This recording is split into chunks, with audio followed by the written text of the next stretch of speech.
The first rider, mounted on a white horse, appears noble and victorious, yet he is a counterfeit conqueror. He represents the Antichrist and the false gospel.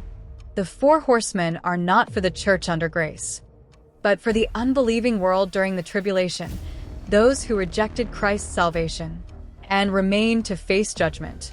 Crown-given authority is granted temporarily, not inherently possessed. Christ's authority is eternal, not bestowed. Sequence of judgments, this rider ushers in war, famine, and death. If he were Christ, the following horses would not represent escalating destruction. Rev 6 rider, bow, crown, conquering, counterfeit conquest. Revelation 6 verse 4, KJV. And there went out another horse that was red, and power was given to him that sat thereon to take peace from the earth, and that they should kill one another. And there was given unto him a great sword. Judgment sequence. Following the counterfeit piece of the white horse, the red horse shows the inevitable collapse into war. This progression mirrors how false gospels or deceptive leaders often lead to division and bloodshed. Revelation 6 verses 5 to 6, KJV. And I beheld, and lo, a black horse, and he that sat on him had a pair of balances in his hand. And I heard a voice in the midst of the four beasts say, A measure of wheat for a penny, and 3 measures of barley for a penny, and see thou hurt not the oil and the wine. Wheat and barley prices, a penny, denarius, was a day's wage. Here it only buys enough wheat for 1 person, or barley, cheaper grain, for 3. This means basic food costs an entire day's wage, leaving nothing for family needs. Oil and wine untouched, luxury items remain available, highlighting economic imbalance. The poor starve while the wealthy still enjoy abundance. Revelation 6 verse 8, KJV. And I looked, and behold a pale horse, and his name that sat on him was Death, and hell followed with him. And power was given unto them over the 4th part of the earth, to kill with sword, and with hunger, and with death, and with the beasts of the earth.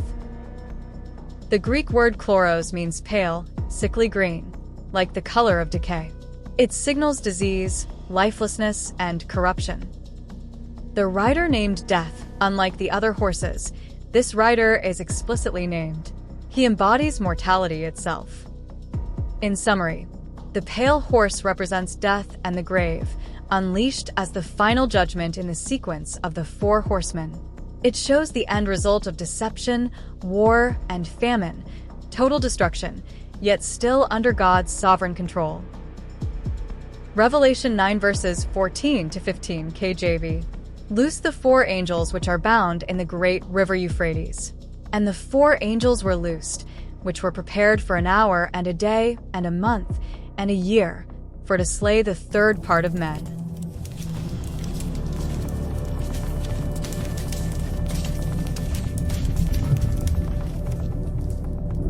The 4 horsemen of Revelation 6, riding forth on white, red, black, and pale horses, symbolize the unleashing of conquest, war, famine, and death upon the earth. They mark the beginning of the tribulation period, when God's judgments are poured out in escalating severity. These riders are not random forces, but divinely permitted agents of crisis, shaking the nations and exposing the fragility of human systems apart from God. Yet the church does not partake in these judgments. Scripture consistently points to the promise that believers are not appointed to wrath, but to salvation through Christ. 1 Thessalonians 5 verse 9.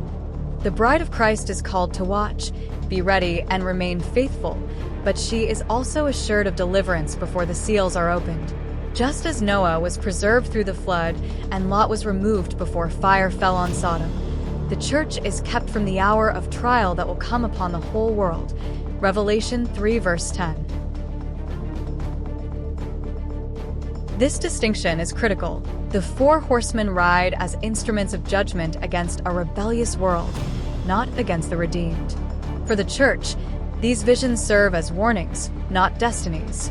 They remind us of the urgency of the gospel, the reality of coming tribulation, and the hope of Christ's return.